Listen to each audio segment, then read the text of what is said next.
Welcome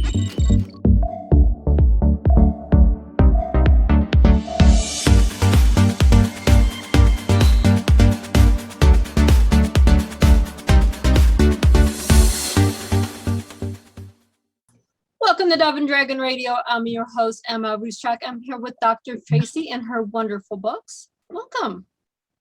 Thank you so much for having me. I appreciate you having me on. Always welcome to have authors on the talk. What else can we talk about but books, right? Exactly. And you have 3 of them out, but you also have a doctor in front of your name. So I'm guessing being an author is not your first career. It is not. I have a doctorate in public health, healthcare management with a small concentration in epidemiology. So that's my first love, and writing is my second love. And it shows through with your leadership journal, your practical leadership, and a journey to authorship. Now, which one was first? Practical leadership was first.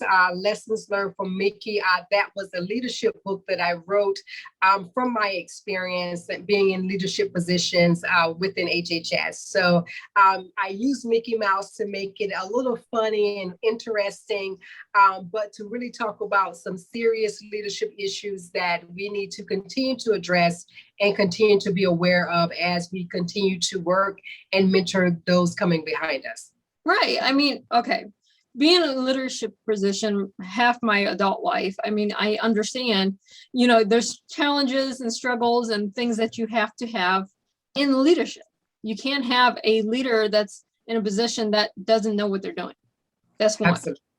Yes. And then you have to have the leader that understands everything else, from how to talk to an employee, make sure you don't talk down, make sure you're not having favorites within the company. Yes. And then you put in the political everything else. It's not just as easy as some people make it look. Absolutely. Leadership is very complex. And as you said, you have to think about staying away from your own personal biases and those biases of others. Mm-hmm. You always have to be aware of who's around you, knowing and recognizing that everybody is different, everybody's backgrounds and experiences are different, and really, leading with compassion. And that's what I've always tried to do. Lead with a sense of compassion and curiosity so that I won't make assumptions. I'm Mm-hmm. more willing to ask the question, gain an understanding of their perspective and transition from there versus just making assumptions on my past experiences with someone that may look like that person culturally or be in the same age group. I try to stay away from those assumptions. Right. I mean, you have to be bias blind. Yes. And they start teaching this if you're a 16, 17-year-old working at McDonald's, they actually teach you how to do that.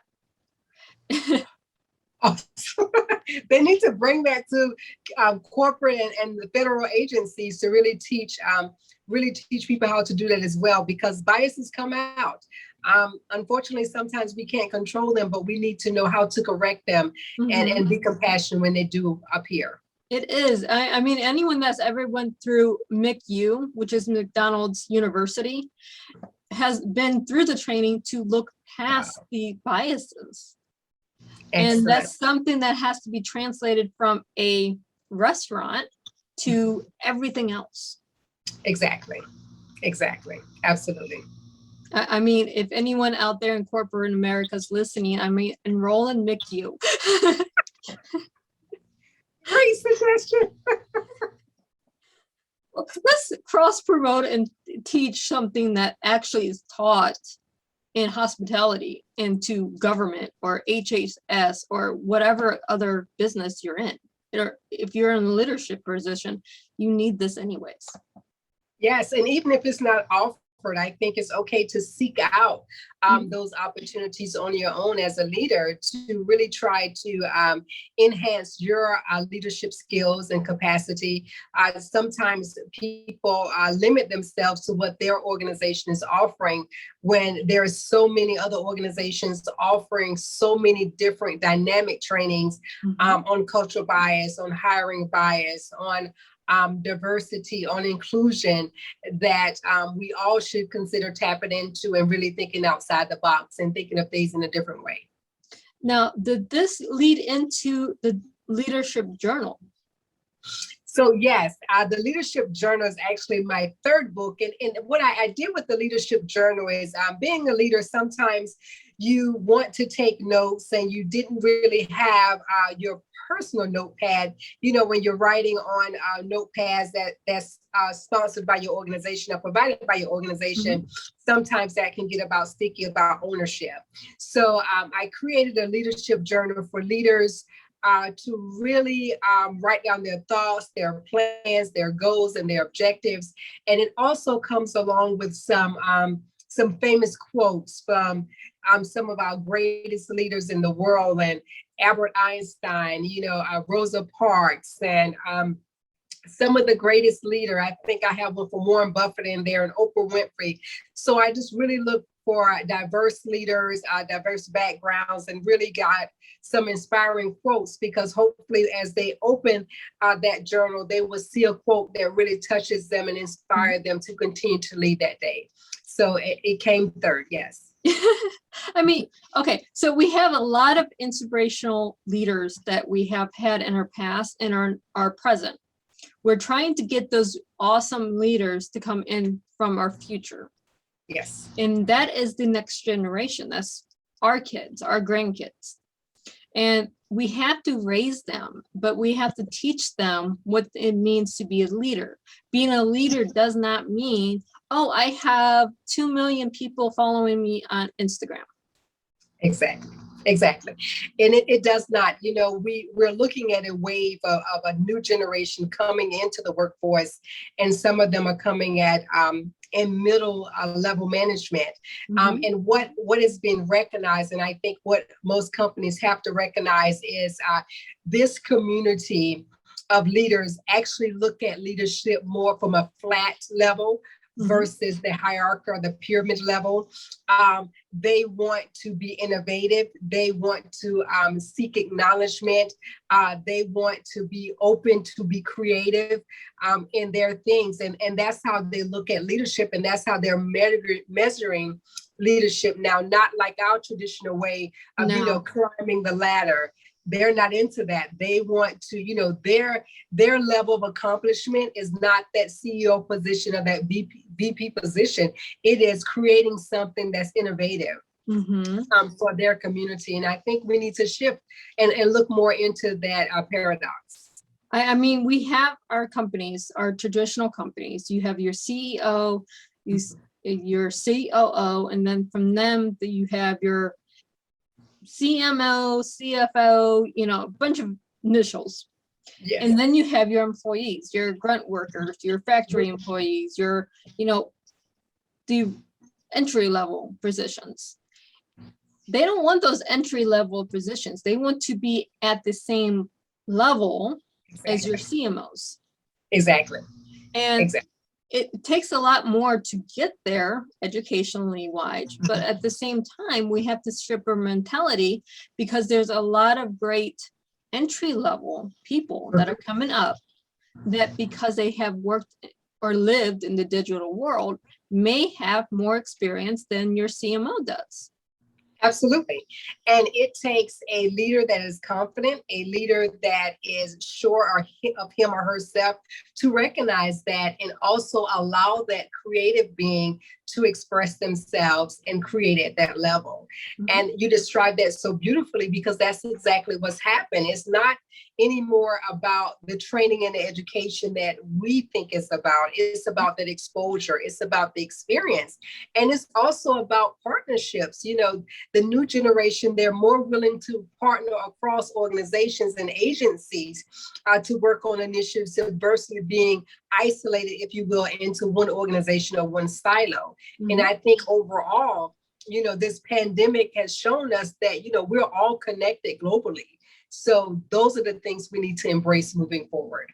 Right. It's more like, I'm going to use social media influencers right now. If you have a social media influencer, they cross promote all brands. They're a marketer, basically. They're marketing a brand. But instead of just marketing in one thing, one brand. Like we have People Magazine. Their marketers only market People Magazine. Mhm. A social media marketer promotes 100 magazines. Yes. Yes.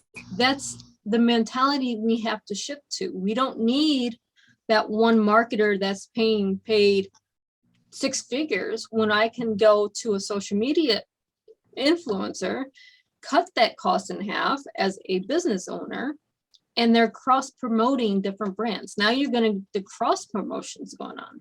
This is Yes. the mentality we're moving into.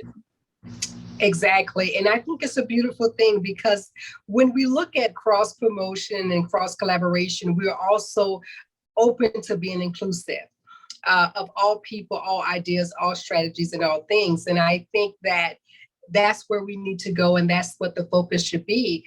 You know, we should really work to get the best out of whatever we're doing, and we do that when we are cross collaborating and cross working across not only organizations but also race, gender, orientation, and all of that, because everyone brings something unique to the table. Just imagine if we mix all the differences in, what great products we will have at the end of the day. Exactly. You can't just go, oh, this is made for this body type. Well, no, we are now cross promoting, so it has to fit an Asian body type, different cultures, different religions, different whatever. You need to be able to promote your brand, so it's not just here in the US, but does it fit over in the UAE? Exactly. So That's just a little bit of marketing. we can really change things. I love it. We have a plan. We do have a plan, and we have to be able to change the mentality of the leaders that are currently in those higher brand organizations. Yes. Yes. Regardless if it's a brand or a government entity, we have to change the mindsets. Yes.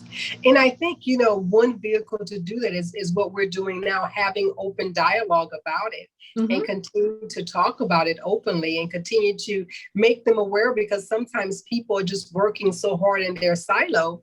They're not thinking about what's going on all around them, about the new generations coming into the workforce. Correct. So the more we can engage people in this dialogue, I think the better we'll be long term. Right. We don't need to have the dialogue of my way is right, your right way is wrong. We have to have this openness. We have to embrace new ideas. Yes, yes.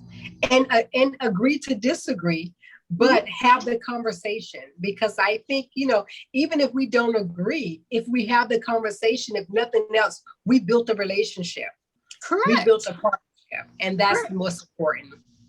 Correct. I could say, this pencil is the best pencil in the world. And you can say, no, mine is. Well, why is this pencil better than this one?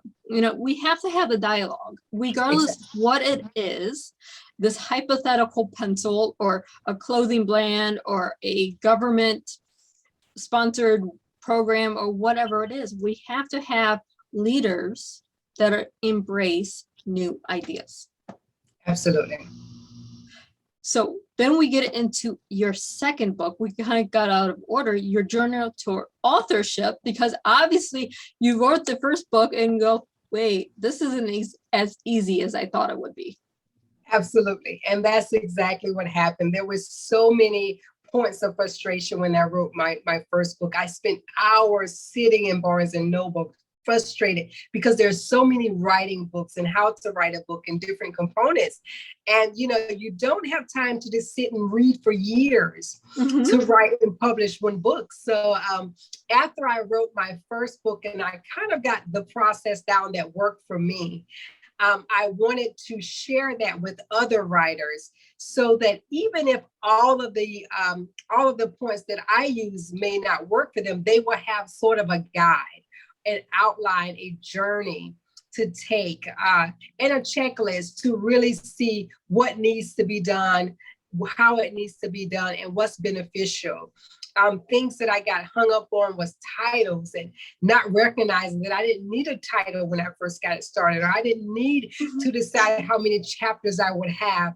And those things are what people just get writer's block about and get stuck on. So this book, The Journey to Authorship, really is intended to be a conversation, a dialogue, if you will, between myself and the writer about what they should do, what they can do, and what really doesn't matter at the end of the day. Right. I tell authors this all the time. Just write. What's stopping you? Just write. You don't have to have your first draft, according to Stephen King, is going to be trash.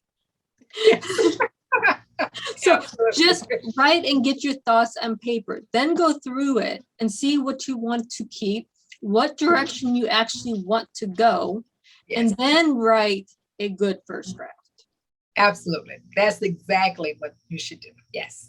And then when you get it through to the editing, you actually have to hire an editor. It doesn't matter if you're in Penguin publishing or a small press publishing. You have to hire an editor. Absolutely. You're either going to hire a house editor through Penguin or hire your own editor that you find on whatever site did you go to. Yes. And that's, editing was a big thing for me because I knew nothing about editing when I started writing my book.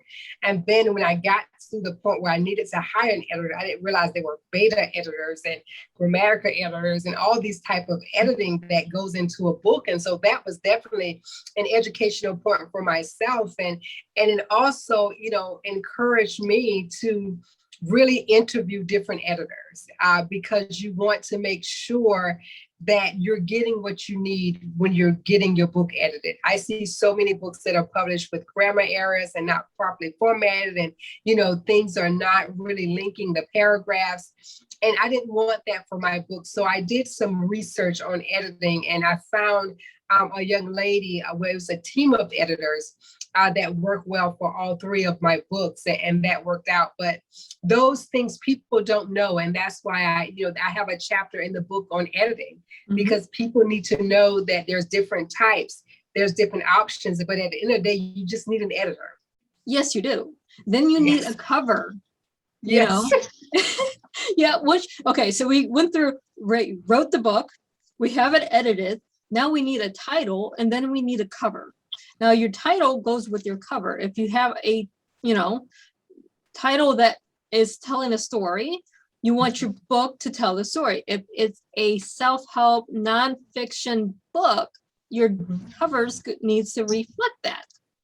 Yes. Covers are very important.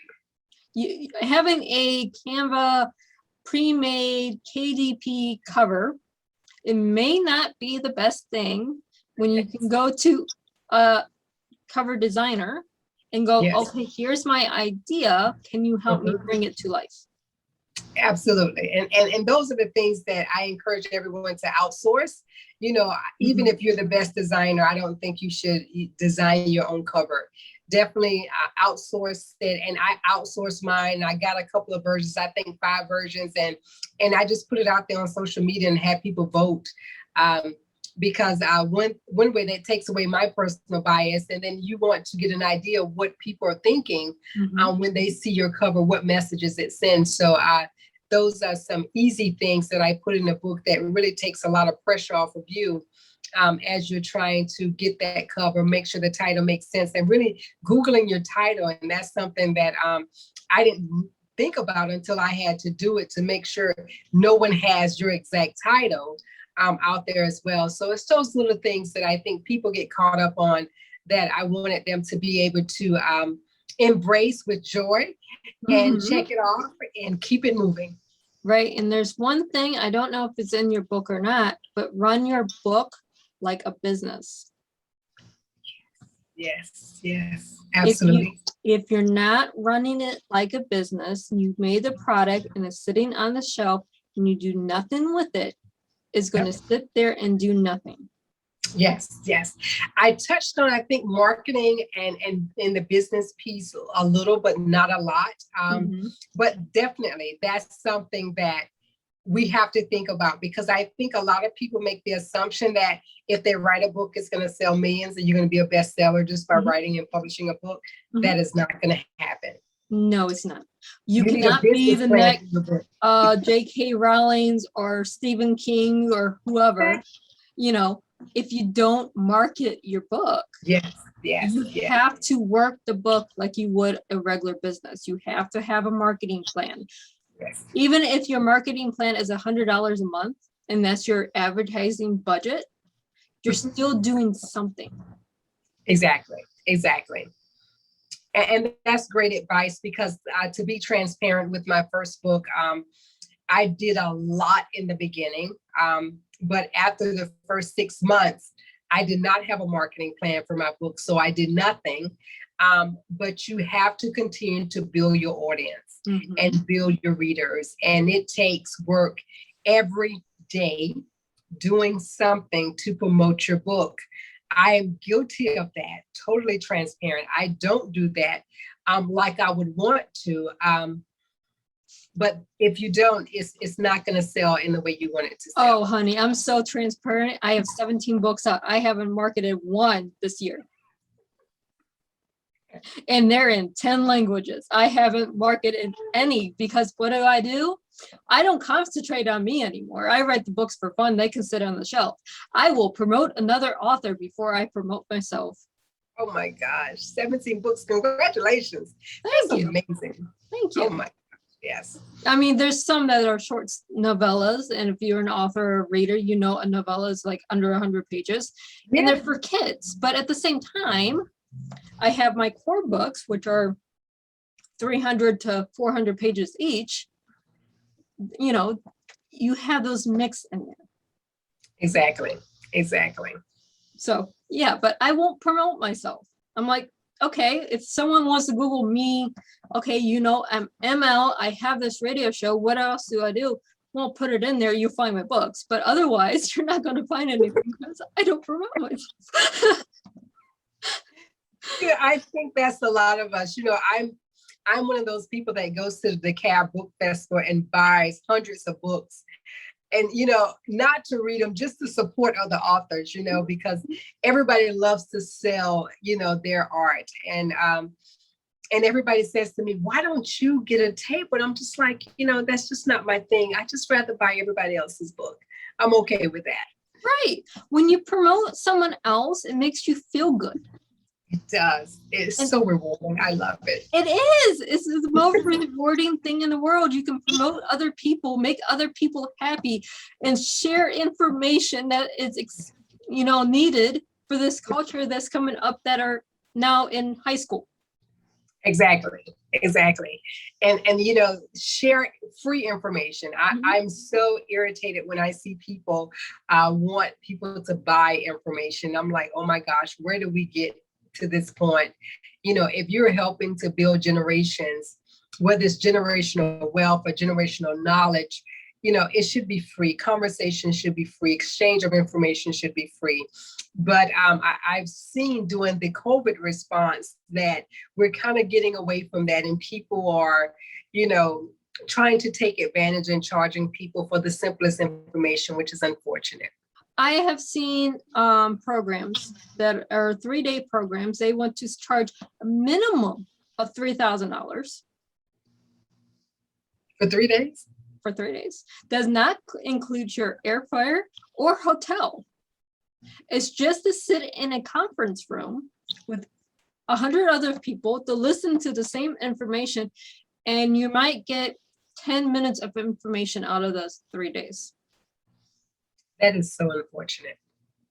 And it's information that is supposed to motivate and inspire us to grow as leaders. Now, if I have $3,000, I'm already a leader. Absolutely. So why am I going to a leadership conference to teach me how to be a leader when I can go talk to anyone of my peers for free? Yeah, for free. And get the same information or better information. Right. it's not going to be tailored to me. It's not going to be a conversation for me. It's going to be, okay, I'm here. I'm going to sit in the back of the class because if I can go into a conference, I'm going to be in the back because I don't want to be up front. I'm that kid that would be in the back of the class in high school and ace the test when the person in the front row is struggling. Yes. Well, why are they struggling? What is the problem that's making them struggle? You know, it's not the billboards, they're right there in front of them. It's not the teacher, we're all hearing the same information. So what is the problem? There's the disconnect. And you know, that's a great point, because even in leadership, there's a disconnect. And and you see people, we're in the same room, it's the same conversation, but their takeaway is totally different. And sometimes, you know, I wonder, how did you get to that decision? And sometimes they unfortunately can't even explain it. Right. But that's something we need to explore, because oftentimes people just go with it. And it's like, you know, we don't need to go with it. We need to have a further conversation and explore, how did we get to that decision? And sometimes it's personal biases that people don't want to acknowledge, or people that don't recognize. It is. It goes, well, how did you get to this position? Well, my Uncle Joe, you know, or my Aunt Sally, or, you know, that's how they got the job. That's not, doesn't say they're qualified. It means they have, there's a bias there that they got the job because of who they know. Exactly.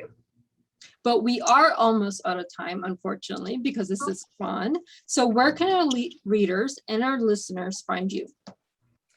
You can find me on the internet. I have my website. You can drtracypowell.com, and it goes directly to my website, and all of my books and resources are there.